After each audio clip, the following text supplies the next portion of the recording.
Hi hello నమస్తే, welcome to mister Rama.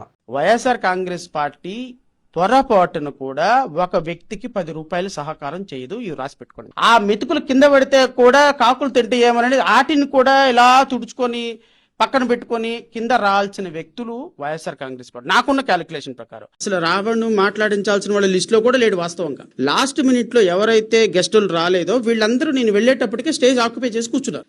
Pawan Kalyan తిట్టాడా, Radha Manohar Das తిట్టాడా, ఆ sections పెట్టండి, రేపొద్దున శిక్ష వేయించండి.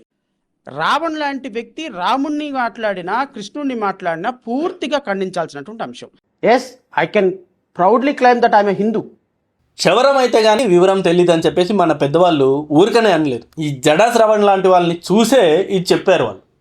సో మొన్నటి వరకు ఉప ముఖ్యమంత్రి అవుతాను, మా జగన్ అధికారంలోకి వచ్చిన తర్వాత ఒక్కొక్కరు అంతు చూస్తాను అన్నట్టు మాట్లాడిన ఈ జడా శ్రవణ్ ఇవాళ ఈ వైసీపీ పార్టీ వాళ్ళు మొత్తం ఈయన్ని కంప్లీట్గా కూరలో కరివేపాకులా తీసి పడేసిన తర్వాత ఇప్పుడు వైసీపీ పార్టీ మీద రివర్స్ అటాకింగ్ స్టార్ట్ చేశాడు.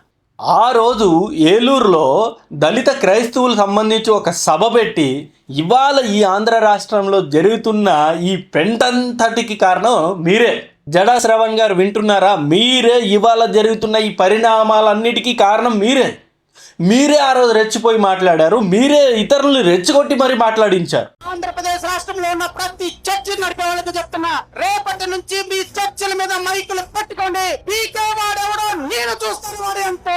ఇది వాస్తవం, 100% మీరు అవునన్నా కాదన్నా ఇది 100% వాస్తవం. ఇది వాడెవడో ఒకడు ఉంటాడు పంది, కోస్తే 2 ఊళ్ళకి సరిపోతావు నువ్వు. వాడెవడో హమారా ప్రసాద్. అరే బిడ్డ, నువ్వు ఆంధ్రప్రదేశ్ రాష్ట్రంలో అడుగు పెట్టావా, మళ్ళీ నువ్వు ఆంధ్రప్రదేశ్ రాష్ట్రానికి రావటానికి 2 కాళ్ళు ఉండవు, గుర్తుపెట్టుకోమని వాడికి పోటీ పడేటువంటి ఇంకో పంది ఉంది ఇక్కడ. ఆ పంది పేరు రఘురామ కృష్ణం రాజు. పవన్ కళ్యాణ్ ఇష్టం వచ్చినట్టు తిట్టడం, రఘురామ కృష్ణంరాజుని ఇష్టం వచ్చినట్టు మాట్లాడడం, హిందువులందరినీ రెచ్చగొట్టడం, క్రైస్తవులందరినీ రెచ్చగొట్టడం, దళితులందరినీ రెచ్చగొట్టడం, ఇలా మీ ఇష్టం వచ్చినట్టు ఆ రోజు మీరు ఊగిపోయారు. మిమ్మల్ని చూసుకొని ఆ రావణ్ జోసెఫ్ కూడా అదే మిమ్మల్ని ఇంకా దాటిపోయి మించిపోయి మరి ఆ రోజు విమర్శలు చేశాడు. చెప్పు తీసుకొని కొడతా కొడకల్లారా, మతాల మధ్యలో చిచ్చుబడితే చెప్పు తీసుకొని అటు ఇటు తిప్పి మార్చి కొడతాం కొడకల్లారా. పవన్ కళ్యాణ్ నోట్లో అన్న స్థాయికి వెళ్ళిపోయాడు ఆయన. పవన్ కళ్యాణ్ నోట్లో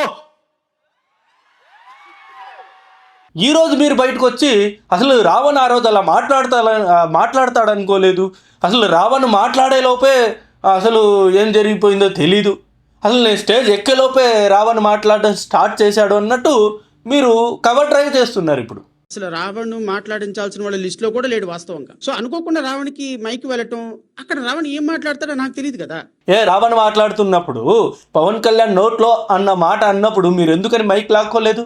ఈరోజు బయటకు వచ్చి మొత్తం ఇక మీ డ్రామా మొత్తం ఎక్స్పోజ్ అయ్యేసరికి ఇవాళ బయటకు వచ్చి మీకు ఏం తెలియదు అన్నట్టు, ఆ రోజు జరిగింది మీకు సంబంధమే లేదన్నట్టు ఇప్పుడు మొత్తం రివర్స్ అటాకింగ్ స్టార్ట్ చేశారు.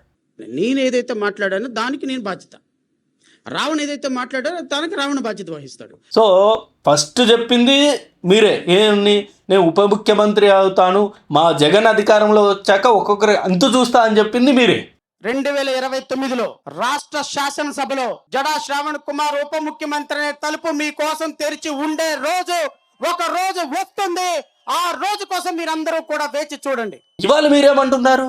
అసలు జగన్ కానీ వైసీపీ పార్టీ కానీ ఎంగిల్ మెతుకులు కూడా విధిల్చరు అని చెప్పేసి స్టేట్మెంట్లు మీరే ఇస్తారు. అసలు ఇవాళ ఇప్పటికీ కూడా మీరు ఇలా రివర్స్ అవ్వడానికి ఒకే ఒక కారణం వైసీపీ పార్టీనే. సో వైసీపీ పార్టీ గురించి పూర్తిగా మీకు తెలుసు, ఆ పార్టీ ఎలాంటిది, ఆ పార్టీ ఏ టైంలో ఎలాంటి స్టాండ్ తీసుకుంటుంది, ఏ టైంలో ఎలా యూటర్న్ తీసుకుంటుంది అనేది కంప్లీట్గా మీకు తెలుసు. ఎందుకంటే గత 19 నుండి 2024 వరకు కూడా మీరు కంప్లీట్గా వైసీపీ పార్టీని అటాకింగ్ మోడ్లోనే ఉన్నారు. సో వైసీపీ పార్టీని చాలా అంశాల్లో మీరు ఇరుకుని పెట్టారు. అలాంటి మీరు ఆ వైసీపీ పార్టీ ట్రాప్లో పడిపోయి వాళ్ళు ఏం హామీ ఇచ్చారో మరి ఏం చెప్పారో మీకు కానీ మొన్నటి వరకు అసలు వేరే ప్రపంచంలో ఉప ముఖ్యమంత్రి స్థాయిలో వెళ్ళిపోయారు. ఏకంగా నేను గెలిచేస్తాడు, నెక్స్ట్ జగన్ గెలిచేస్తాడు, నేను ఉప ముఖ్యమంత్రి అయిపోతాను అన్నట్టు.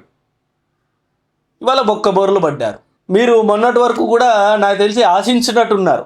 సో ఈ రావణ్ కేసులు చాలా ఉన్నాయి కదా, ఈ రావణ్ కేసులు అడ్డు పెట్టుకొని మనం ఎంతో కొంత వైసీపీ పార్టీ నుండో జగన్ గారి నుండో కొంత లబ్ధి పొందుదామని చెప్పేసి మొన్నటి వరకు మీరు అనుకున్నారు. బట్ వైసీపీ పార్టీ మీకంటే చాలా తెలివైంది.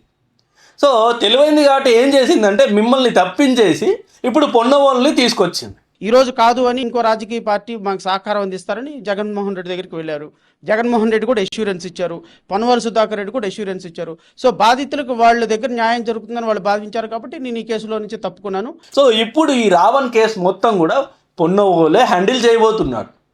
సో ఈ రావణ్ కేసుకి జాడా శ్రావణ్కి ఇక్కడ నుండి ఎలాంటి సంబంధం లేదు అని చెప్పేసి చాలా క్లారిటీగా చెప్పేశారు వాళ్ళు. సో ఎప్పుడైతే ఇలా చెప్పేశారో ఇప్పుడు మీరు రివర్స్ అటాకింగ్ స్టార్ట్ చేశారు. ఇప్పుడు ఇటు దళితుల్లోనూ మీ మీద కోపం ఉంది, ఇప్పుడు హిందువుల్లోనూ మీ మీద కోపం ఉంది. సో హిందువుల్ని మార్చడానికి మళ్ళీ మీరు ఇప్పుడు ఏమంటున్నారు? Yes, I can proudly claim that I'm a Hindu.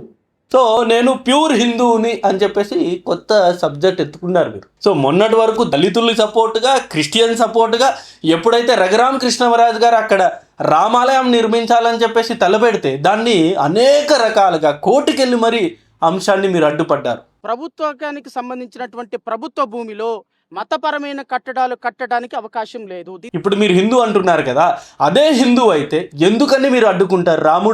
రామాలయాన్ని నిర్మాణానికి మీరు ఎందుకు అడ్డుకుంటారు? మీరు హిందూ అయితే ఇవాళ నేను హిందూ అని మీరు చెప్తున్నారు. ఆ రోజు మీరు ఎందుకని అడ్డుకున్నారు? నిజమైన హిందూ ఎవరన్నా అడ్డుకుంటారా? సో ఇప్పుడు మొత్తం మీరు రోడ్డు మీద వచ్చేసరికి ఇప్పుడు నేను హిందువుని అని చెప్పేసి ఒక హిందూ కార్డు వాడుతున్నారు. దీన్ని ఏమాత్రం హిందువులు మీరు నమ్ముతారని మీరు ఏమాత్రం ఆశించకండి. హిందువులు ఎవ్వరు కూడా ఈ అంశాన్ని మీరు ఇచ్చిన హిందువు అనే స్టేట్మెంట్ ఎవ్వరు నమ్మరు. మిమ్మల్ని నడిపించింది వైసీపీ పార్టీ, రావణ్ నడిపించింది వైసీపీ పార్టీ అని చెప్పేసి చాలా క్లారిటీగా అందరికి అర్థమైపోయింది. మీకు అర్థమయ్యేసరికి కొంచెం లేట్ అయింది అంతే. అర్థం అవ్వడం అయితే అయ్యింది, బట్ లేట్ అయ్యింది అంతే. ఇప్పటికైనా తెలుసుకోండి, ఏదైతే మీ జ్ఞానం ఉందో ఆ జ్ఞానాన్ని మంచికి వాడండి. అమరావతి మీద, అమరావతి రైతుల మీద, ఆంధ్ర మీద ఇలా రెచ్చగొట్టి దళిత క్రిస్టియన్ అని చెప్పేసి వాళ్ళని రెచ్చగొట్టి, హిందువులు రామాలయం కట్టకూడదు అని చెప్పేసి వాళ్ళని రెచ్చగొట్టి కేసులు పెట్టించి ఇలాంటి పనులన్నీ మానుకోండి. ఇక స్వచ్ఛందంగా ఆంధ్ర డెవలప్మెంట్ కొరకు ఖచ్చితంగా పని చేయండి సార్. మీలాంటి మేధావులు ఖచ్చితంగా పని చేయాలి, ముందుకు రావాలి. అంతే తప్ప ఎవరో ట్రాప్లో పడిపోయి మీరు కనుక ఇలాగే చేస్తే భవిష్యత్ మీకే ఉండదు. భయంకరమైన నష్టం మీకు జరుగుతుంది, ఆల్రెడీ జరిగిపోయింది. ఇప్పటికైనా మీరు మేల్కొన్నారు. భవిష్యత్తులో ఇంకా జరగకుండా ఉండాలి అంటే ఇప్పటికైనా మీరు నిజం తెలుసుకోండి. కూటమి ప్రభుత్వం ఏమైనా చేస్తున్న చెడు ఉంటే ఖచ్చితంగా మీలాంటి వాళ్ళు ప్రశ్నించండి తప్ప రెచ్చగొట్టి బూతులు మాట్లాడిచ్చేలా మాత్రం ఖచ్చితంగా చేయకండి. మీరు ఇలా చేయబట్టే మిగతా వాళ్ళందరూ కూడా ఇలాగే రెచ్చిపోయి అసలు ఆంధ్రాలో ఒక పెద్ద కుట్రకు తెరలేపారు.